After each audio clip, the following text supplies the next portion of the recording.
আমাদের কিছু নেই বাবা, খালি শুধু ঘরটুকু আছে। আমাদের খাওয়ারও অবস্থা খুবই খারাপ, ডাক্তারখানা কি করে যাও বাবা। এই যে আমার বাচ্চাটা গৌতম রায়, আমার এত বড় ছেলে, 28-29 বছরের ছেলে বাবা। তোমরা সবাই মিলে আমার বাচ্চাটাকে সহযোগিতা করে তুলে দাও বাবা।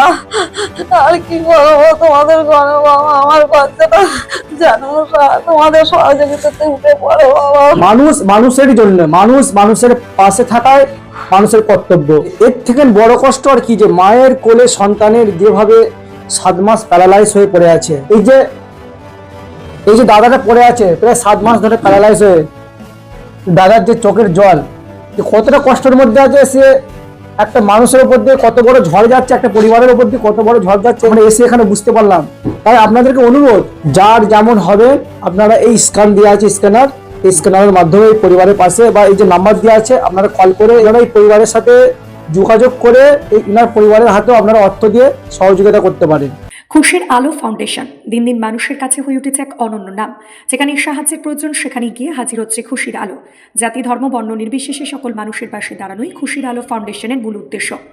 এমনই এদিন হুগলি জেলা জাঙ্গিপাড়া থানার অন্তর্গত পূর্ব দুর্গাপুর কামারপাড়া ফুরফুরা গ্রামের একটি অসহায় দরিদ্র পরিবারের পাশে দাঁড়ালো খুশির আলো। 2 মাসের রেশন খাদ্য সামগ্রী কিছু অর্থ দিয়ে তাদের সাহায্যের হাত বাড়িয়ে দিল খুশির আলো প্রতিষ্ঠাতা সালাফত আলী খান। তিনি ভবিষ্যতেও তাদের পাশে দাঁড়াবেন এমনই জানিয়েছেন। নিত্য নতুন ভিডিও দেখতে আমতা টিভি ফলো করে রাখুন। ধন্যবাদ আমাদের সঙ্গে জুড়ে থাকার জন্য। কি হয়েছে আপনার? পেটের যন্ত্রণা হচ্ছিল, প্রায় সপ্তাহখানেক পেটের যন্ত্রণা হচ্ছিল। তারপরে দেখি না একটা পা ঝিমঝিম করছিল, আর একটা পা দেখি না পড়ে গেল রাত্রিবেলা।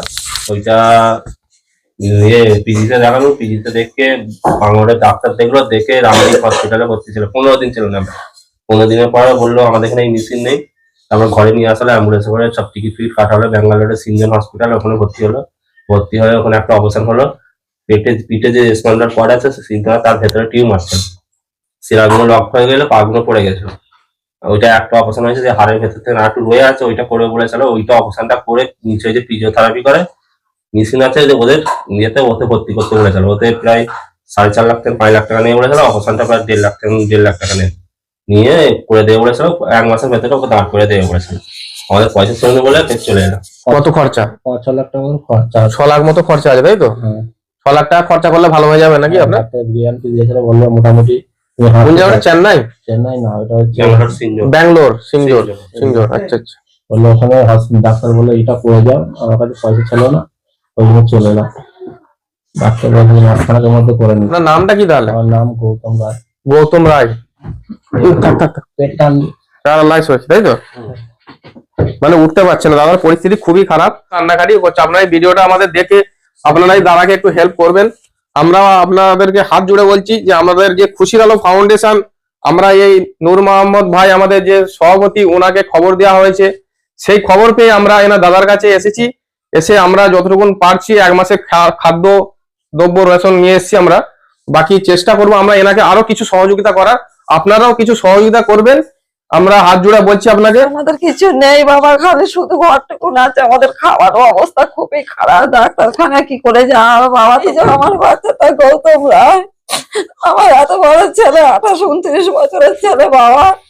তোমরা সবাই মিলে আমার বাচ্চাটাকে সহযোগিতা করে তুলে দাও বাবা।